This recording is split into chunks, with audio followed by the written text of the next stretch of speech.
ایک شخص ایک بزرگ کی خدمت میں حاضر ہوا جو پیشے کا لوہار اور تالہ سازی کا کام کرتا تھا۔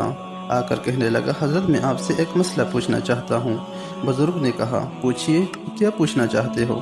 اس شخص نے کہا، حضرت میرا سوال یہ ہے کہ کفر بھی اللہ تعالیٰ نے پیدا کیا ہے، ایمان بھی اللہ تعالیٰ نے پیدا کیا ہے، اطاعت بھی اللہ نے پیدا کی اور نافرمانی بھی، یہ ساری چیزیں اللہ تعالیٰ نے پیدا کی ہیں۔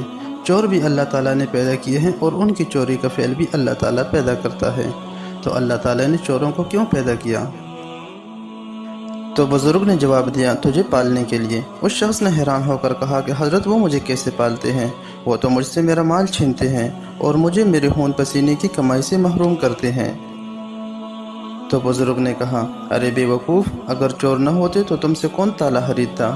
ارے تم سے تو لوگ تالے اس لیے خریدتے ہیں کہ چور موجود ہیں اور چوریاں ہوتی ہیں، اس لیے سب لوگ دکانوں اور مکانوں کے لیے تالے خریدتے ہیں۔ اگر چور نہ ہوتے تو دکانیں ہر وقت کھلی رہتی، کون بند کرنے کی تکلیف کرتا، اور یوں لوگ دکانیں کھلی چھوڑ کر چلے جاتے۔